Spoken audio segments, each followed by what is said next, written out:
Hello everyone, welcome to Team LS channel, and in this short video I will show you how to fix error code 0014 in Epic's game.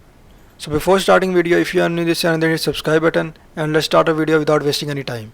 So to fix this issue, first of all open Epic's game launcher and then follow every step as I am showing you in this video, and hope so it will fix your issue.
So now at the end, just click on this verify and verify a game. Hope so this will fix your issue, and if you like this video then hit like button. Also don't forget to subscribe. Thank you for watching.